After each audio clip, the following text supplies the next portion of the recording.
نحمده ونستعينه ونستغفره ونؤمن به ونتوكل عليه ونعوذ بالله من شرور أنفسنا ومن سيئات أعمالنا من يهده الله فلا مضل له ومن يضلله فلا هادي له أشهد أن لا إله إلا الله وحده لا شريك له وأشهد أن محمدا عبده ورسوله أما بعد فإن خير الحديث كتاب الله وخير الهدي هدي محمد صلى الله عليه وسلم وشر الأمور محدثاتها وكل محدثة بدعة وكل بدعة ضلالة وكل ضلالة في النار. أعوذ بالله من الشيطان الرجيم. بسم الله الرحمن الرحيم. يا أيها الذين آمنوا اتقوا الله حق تقاته ولا تموتن إلا وأنتم مسلمون. يا أيها الناس اتقوا ربكم الذي خلقكم من نفس واحدة وخلق منها زوجها وبث منهما رجالا كثيرا ونساء واتقوا الله الذي تساءلون به والأرحام إن الله كان عليكم رقيبا. يا أيها الذين آمنوا اتقوا الله وقولوا قولا سديدا يصلح لكم أعمالكم ويغفر لكم ذنوبكم ومن يطع الله ورسوله فقد فاز فوزا عظيما. قال الله تبارك وتعالى أعوذ بالله من الشيطان الرجيم. بسم الله الرحمن الرحيم. خوف القرآن المجيد بل عجبوا أن جاءهم منذر منهم فقال الكافرون هذا شيء عجيب. أئذا متنا وكنا ترابا ذلك رجع بعيد قد علمنا ما تنقص الأرض منهم وعندنا كتاب حفيظ بل كذبوا بالحق لما جاءهم فهم في أمر مريج أفلم ينظروا إلى السماء فوقهم كيف بنيناها وزيناها وما لها من فروج والأرض مددناها وألقينا فيها رواسي وأنبتنا فيها من كل زوج بهيج تبصرة وذكرى لكل عبد منيب ونزلنا من السماء ماء مباركا فأنبتنا به جنات وحب الحصيد والنخل باسقات لها طلع نضيد رزقا للعباد وأحيينا به بلدة ميتا كذلك الخروج إلى آخره. رب اشرح لي صدري ويسر لي أمري واحلل عقدة من لساني يفقهوا قولي. قالوا سبحانك لا علم لنا إلا ما علمتنا إنك أنت العليم الحكيم. ہر قسم کی کبریائی بڑائی اس اللہ وحدہ لا شریک کے لیے لائق اور زیبا ہے جو تمام جہانوں کا پالنہار ہے، پروردگار ہے، خالق کائنات، مالک ارض و سماوات ہے. انگنت درود و سلام نازل ہو تمام انبیاء و رسول پر، خاص کر آخری نبی محمد عربی صلی اللہ علیہ وسلم کے اسوہ حسنہ پر، جن کو اللہ سبحانہ و تعالیٰ نے ایک نبی، رسول، آئیڈیا، نمونہ بنا کر اس سرزمین کے اندر مبعوث فرمایا. محترم سامعین کرام، حاضرین جمعہ، قابل بزرگوں، دوستوں، عزیز ساتھیوں، چند نوجوانوں، معصوم بچوں اور میری پردہ نشین خواتین، ماں اور بہنیں، اللہ سبحانہ و تعالیٰ کا بے پناہ شکر و احسان ہے کہ اللہ سبحانہ و تعالیٰ نے ہمیں اور آپ کو وقت سے پہلے مسجد میں داخل ہونے اور اسی طرح سے خطبہ جمعہ میں بیٹھنے کی توفیق عطا فرمائی. کرم پہ کرم ان کا احسان یہ بھی ہے کہ اللہ سبحانہ و تعالیٰ نے مجھے آپ کو ایک مومن گھرانے میں پیدا فرمایا اور الحمدللہ ثم الحمدللہ اللہ کا بڑا فضل کرم احسان ہے بندہ پر کہ اللہ سبحانہ و تعالیٰ نے ہمیں اور آپ کو ایک صادق اور سچا مومن بنایا ہے. سامعین کرام، آج کا جو ٹاپک، جو عنوان، جس موضوع پر بات ہوگی وہ ہے صدقہ کی قبولیت کے لیے چند شرائط. کہ اللہ سبحانہ و تعالیٰ صدقہ کن چیزوں کی وجہ سے قبول کرتا ہے، کن مال کو اللہ سبحانہ و تعالیٰ قبول کرتا ہے. آئیے انشاءاللہ تعالی چند باتیں ہم قرآن و حدیث کے حوالے سے جاننے کی کوشش کرتے ہیں۔ سورہ بقرہ سورہ نمبر 2 آیت نمبر 262 یعنی کہ 262 اور اسی طرح سے 263 آیت نمبر۔ الذين ينفقون أموالهم في سبيل الله ثم لا يتبعون ما أنفقوا منا ولا أضلهم أجرهم عند ربهم ولا خوف عليهم ولا هم يحزنون قالوا معروف ومغفرة خير من صدقة يتبعها أذى والله غني حليم۔ یہ دو آیت سورہ بقرہ کے اندر اللہ سبحانہ و تعالیٰ ارشاد فرماتا ہے اس آیت کے اندر کہ جو لوگ اپنا مال اللہ سبحانہ و تعالیٰ کی راہ میں خرچ کرتے ہیں، بات کو نوٹ کیجیے گا، جو لوگ اپنا مال اللہ سبحانہ و تعالیٰ کے راستے میں لگاتے ہیں، خرچ کرتے ہیں، اللہ سبحانہ و تعالیٰ کے راستے میں دیتے ہیں مال کو، پھر اس کے بعد نہ تو احسان جتاتے ہیں اور نہ کسی کو ایذا دیتے ہیں، تکلیف دیتے ہیں، تو ان کا اجر ان کے پروردگار کے پاس موجود ہے۔ بروز قیامت یہ اعمال، یہ صدقات، یہ زکوٰۃ، چاہے صدقہ نافلہ ہو یا صدقہ فرض والی چیز ہو، یہ سارے اعمال کو، سارے صدقات کو، ساری زکوٰۃ کو، ساری نیکیوں کو بروز محشر قیامت کے دن اللہ سبحانہ و تعالیٰ کے یہاں آپ کو مل جائے گا کہ آپ نے اپنے دائیں ہاتھ سے کیا خرچ کیا ہے، بائیں ہاتھ کو پتہ نہ چلا ہے۔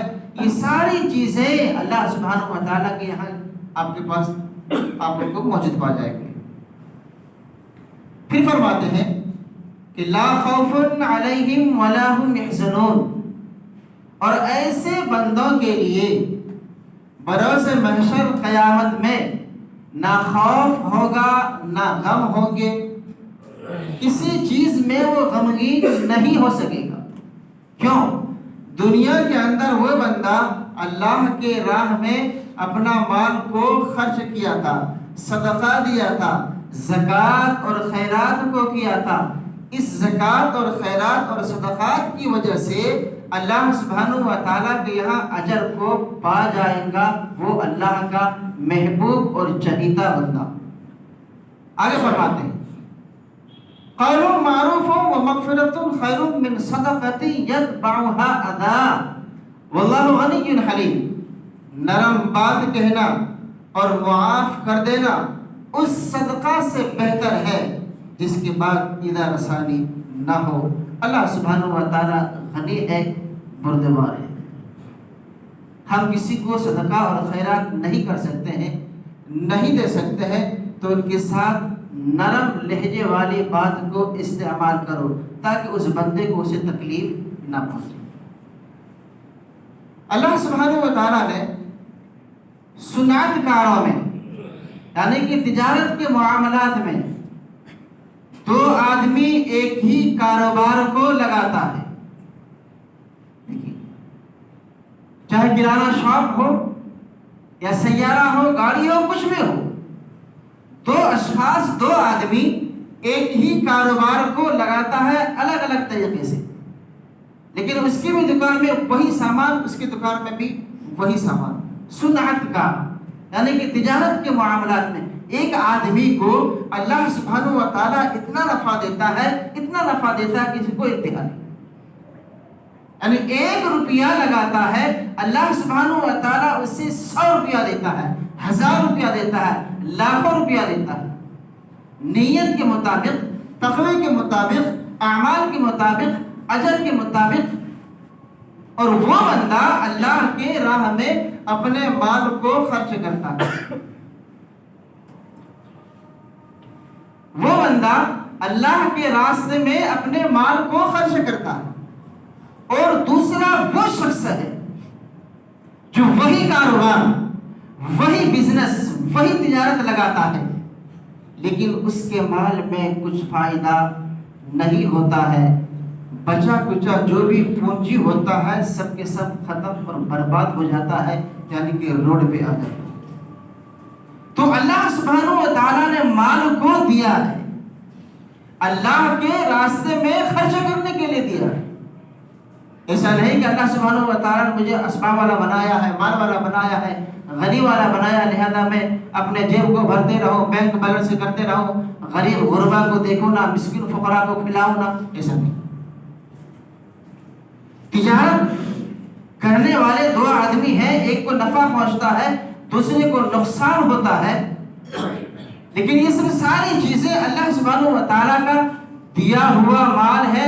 اسی لیے رب کہتا ہے کہ اللہ کے راستے میں خرچ کرو، جتنا تمہارا مقدر میں لکھا ہے وہ چیز تمہیں، وہ رزق تمہیں، وہ مال تمہیں ملے گی، اور جو رزق اور مقدر میں تمہارا نہیں لکھا ہے وہ ہرگز تمہیں ملنے والی نہیں ہے۔ اللہ کوشش کرے گا۔ اسی لیے فرماتے ہیں کہ فکر مت کر اے بندے، قلم خدا کے ہاتھ میں ہے۔ فکر مت کر اے بندے، قلم خدا کے ہاتھ میں ہے، لکھنے والا لکھ دیا، تقدیر تیرا ساتھ ہے۔ لکھنے والا لکھ دیا، تقدیر تیرا ساتھ۔ جو آپ کے نصیب میں، جو آپ کی قسمت میں، جو آپ کے مقدر میں رزق اللہ سبحانہ و تعالیٰ نے لکھا ہے، اسے تو آپ کو ملنا ہی ملنا ہے۔ جس طرح سے موت ہمارے پیچھے لگی ہے، موت ہمارے پیچھے بھاگ رہی ہے، ہم اس وقت تک نہیں مریں گے جب تک کہ اللہ سبحانہ و تعالیٰ نے روزی اور روٹی کا معاملہ ہمارے نزدیک نہ لا کھڑا کرے۔ موت نہیں آئے گی، اور کوئی مر بھی نہیں سکتا ہے جب تک کہ رزق اور روٹی اسے نہ ملے تب تک۔ اس سے موت جب آئے گی جب اللہ سبحانہ و تعالیٰ اس سے رزق روٹی مہیا کرے گا، دولت سے فراوانی کرے گا، مال اور اسباب، تب جا کے اسے موت آئے گی۔ ہاں، لیکن جو مقدر میں ہے وہی ملے گی، اس سے زیادہ آپ کو ملنے والا ہے نہیں۔ پہلی شرط صدقہ کی شرائط والی چیز کہ لا تبطلوا صدقاتکم بالمن والاذی۔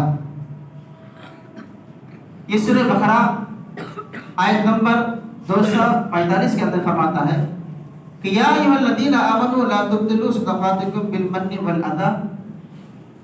اے ایمان والو، اپنے صدقے کو زائل، برباد، باطل مت کرو، کسی کو تکلیف دے کر، کسی کو نقصان دے کر۔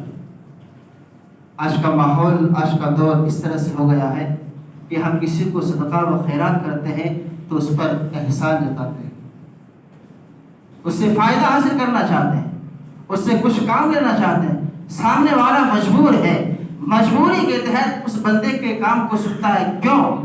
مجبوری کے وقت اس بندے نے اس کے ساتھ صدقات اور خیرات کا معاملہ کیا تھا۔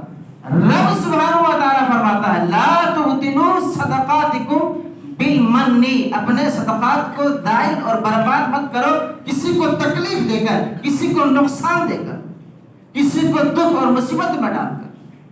صحیح مسلم میں حضرت ابو ذر غفاری رضی اللہ تعالی عنہ صحابہ رسول صلی اللہ علیہ وسلم ہیں، نبی اکرم صلی اللہ علیہ وسلم سے سوال کرتے یا رسول اللہ صلی اللہ علیہ وسلم، آپ علیہ السلام نے ارشاد فرمایا ثلاثۃ لا یکلمهم اللہ ولا ينظر الیہم ولا یزکیہم ولہم عذاب الیم۔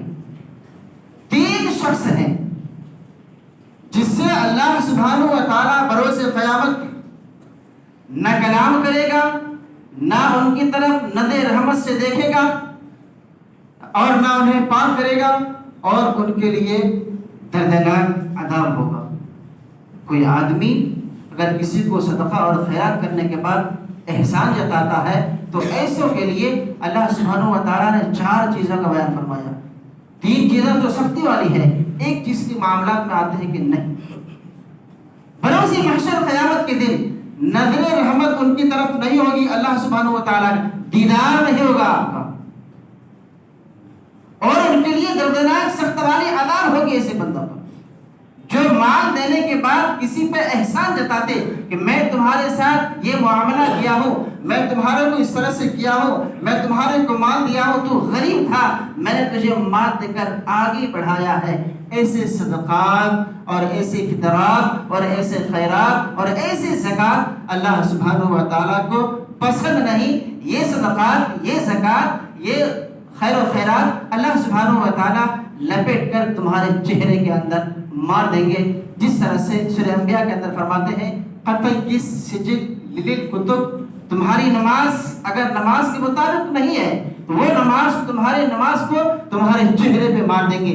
اسی طرح سے صدقہ اور خیرات کو تمہاری نیت کے مطابق نہیں ہے اور کسی کو احسان جتانے کے مطابق ہے تو اللہ سبحانہ و تعالیٰ ایسے صدقات خیرات اور زکات کو لپیٹ کر تمہارے چہرے کے اندر مار دیں گے بروز محشر قیامت کے روز. تیسری بات، صدقات اور خیرات کسی کو دینے کے بعد مجلس میں اس کی بے عزتی نہ کرے، اس کو برا بھلا نہ کرے. آپ کے پاس نہیں ہے، سامنے سوال کرنے والے کو بہترین انداز سے بہترین کلام سے آپ اس کو سمجھا سکتے ہیں. بھائی میرے پاس مال نہیں ہے، میں آپ کو دے نہیں سکتا. سورہ زحا کے اندر اللہ سبحانہ و تعالیٰ ارشاد فرماتا ہے وَأَمَّا السَّائِلَ فَلَا تَنْهَرْ، اور سوال کرنے والے کو جھڑکیاں مت دو. اگر آپ جھڑکیاں دیں گے تو اللہ سبحانہ و تعالیٰ تمہیں پکڑے گا اور سخت سے سخت عذاب میں مبتلا کرے گا. آگے فرماتے ہیں کہ قول معروف و مغفرۃ خیر من صدقۃ یتبعها اذى واللہ غنی حلیم. بھلی بات کرنا، سائل کو بہترین انداز سے پیش آنا. آپ کے پاس نہیں ہے، کوئی دقت والی بات نہیں ہے، کوئی زور زبردستی والی بات نہیں ہے. بہترین کلام سے، بہترین باتوں سے، بہترین رویے سے پیش آئیے. یہ اللہ سبحانہ و تعالیٰ کو عطا پسند آتا ہے. بہترین رویہ، بہترین کلام اور بہترین آداب و لحاظ کو ملحوظ رکھتے ہوئے اللہ سبحانہ و تعالیٰ تمہارے صدقات کا محتاج نہیں، تمہارے زکات کا محتاج نہیں، صرف تمہارے تقوی کا محتاج ہے رب سبحانہ و تعالیٰ.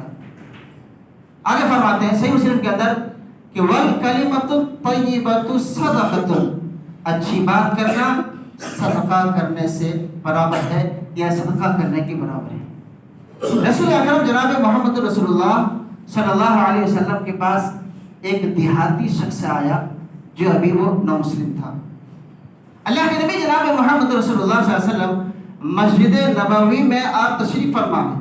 وہ نامسلم نوجوان بچہ آپ علیہ السلام کے پاس تشریف لائے اور اس وقت اللہ کے نبی صلی اللہ علیہ وسلم زکات کے مال کو، صدقات کے مال کو صحابہ کرام رضوان اللہ تعالیٰ علیہ اجمعین کے ذریعے سے تقسیم کرا رہے تھے.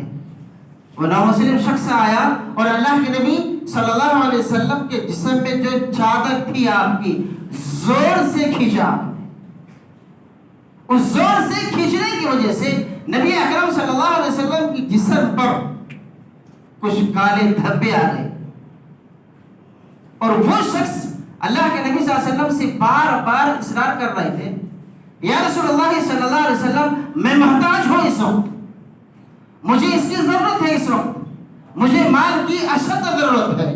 اللہ کے نبی صلی اللہ علیہ وسلم نے اس بندے کی جانب، اس نامسلم کی جانب اشارہ کرتے اور ان کو حکم دیتے کہ ان کو وافر مال دیا جائے، یعنی کہ بہترین مال ہے اس کو دیا جائے.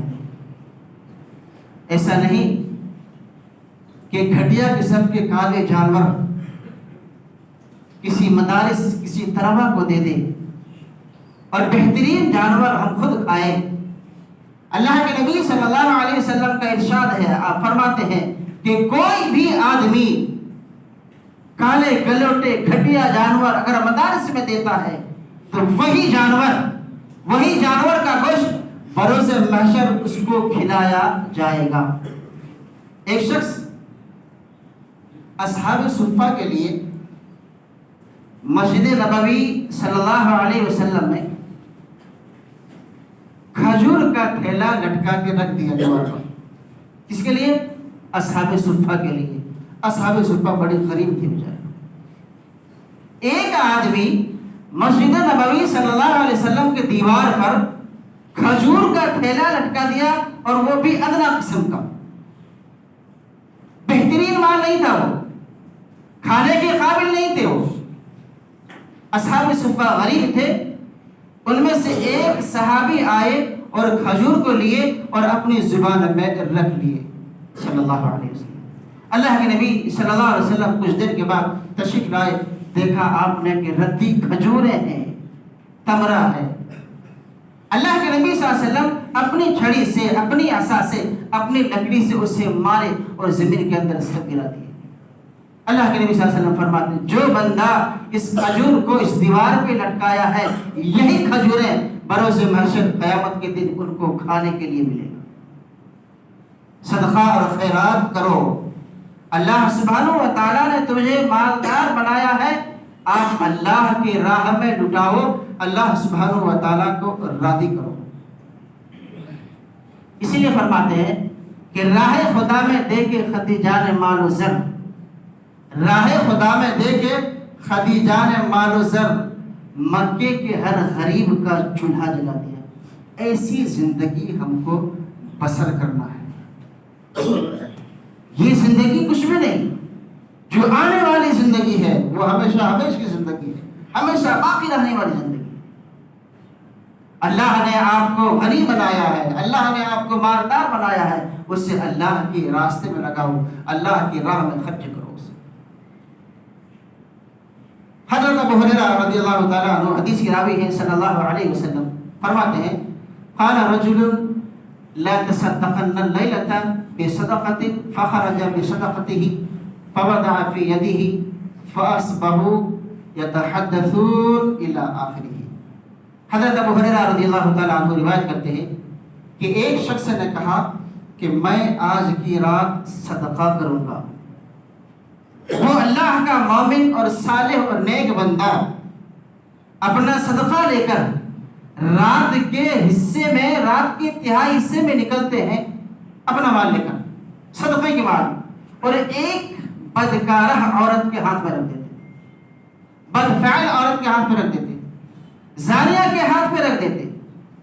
صبح کو چرچا ہوتا، پورے شہر کے اندر یہ بات پھیل جاتی ہے، یتحدثون، پوری بات پھیل جاتی ہے کہ رات میں ایک شخص نے ایک زانیہ کے ہاتھ میں صدقہ کر دیا۔ پورے شہر کے اندر یہ بات پھیل جاتی ہے۔ یہ بات پھیلتے پھیلتے اس شخص کی جانب آتا ہے جس شخص نے اللہ کی راہ میں اپنے مال کو لٹایا تھا، خرچ کیا تھا، ایک زانیہ کے ہاتھ میں رکھ دیا تھا۔ اس نے کہا اللہ اکبر کبیرہ، اے میرے پروردگار عالم، میں اپنا مال ایک زانیہ کے ہاتھ میں رکھ دیا، بس تو اسے قبول کر۔ اس نے پھر قسم کھائی کہ آج رات میں پھر صدقہ کروں گا۔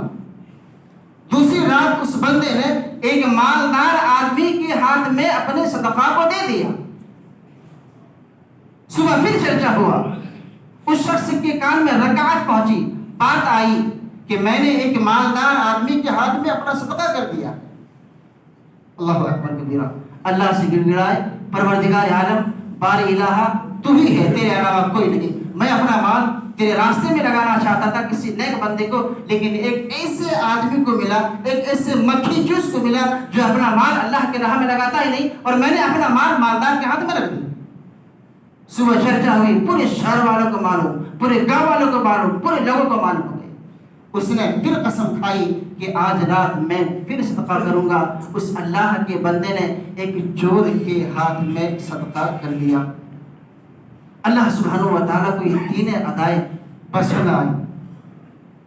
اللہ سبحانہ و تعالیٰ کا ارشاد ہے، غیب سے ندا آئی، آواز آئی، اے میرے بندے، اے مومن صالح اور نیک بندے، تو نے جو مالدار آدمی کے ہاتھ میں صدقہ کیا ہے، وہ مالدار آدمی کے دل کے اندر نرمی والی بات آئے گی کہ ایک بندہ نے مجھے صدقہ کیا، تو اس صدقے کی وجہ سے اللہ سبحانہ و تعالیٰ ان کو ہدایت کے راستے پہ لگا دے گا، اور وہ اپنا مال کسی غریب غربا میں تقسیم کر دے گا۔ دوسری بات جو آئی بدکارہ کے تعلق سے، تیسری بات جو آئی چور کے تعلق سے، ہو سکتا ہے ان مال کی وجہ سے وہ بدفاعلہ عورت، بدکارہ عورت، زانیہ عورت، وہ چور آدمی جو چوری کرتا تھا، وہ عورت جو زنا کرتی تھی، اس مال کی وجہ سے اللہ سبحانہ و تعالیٰ اس کو زنا کرنے سے بچا دے، اور اس مال کی وجہ سے اللہ سبحانہ و تعالیٰ اس کو چوری کرنے سے باز رکھے۔ تو اس طرح سے صدقے کے تعلق سے بہت ساری باتیں ہیں کہ کوئی بھی آدمی اگر اللہ کے راستے میں اپنا مال کو لٹاتا ہے تو اللہ سبحانہ و تعالیٰ اس کے مال کو قبول کرتا ہے۔ خالی ہاتھ آئے ہیں اور خالی ہاتھ جانا ہی پڑے گا۔ بچہ جب پیدا ہوتا ہے تو مٹھی اس کی بند ہوتی ہے، اور جب دنیا سے کچھ کرنے لگتا ہے، جانے لگتا ہے، تو اس کے ہاتھ کھلا کا کھلا رہتا ہے۔ تو اس طرح سے صدقے کے والی بات بہت ساری ہیں جن پر اللہ سبحانہ و تعالیٰ نے جن کو مال دیا ہے، ایسے اشخاص کے لیے حکم ہے کہ وہ اللہ کی راہ میں اپنا مال کو خرچ کرے۔ رب سے دعا ہے کہ اللہ سبحانہ و تعالیٰ مجھے اور آپ کو اپنی حلال کمائی سے اللہ کے راستے میں خرچ کرنے کی توفیق عطا فرمائے، آمین یا رب العالمین۔ اقول قولی ھذا استغفر اللہ لی ولکم ولسائر المسلمین واستغفروہ انہ هو الغفور الرحیم۔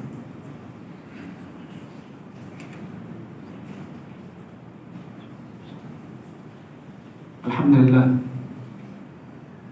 للہ نحمده ونستعینه ونستغفره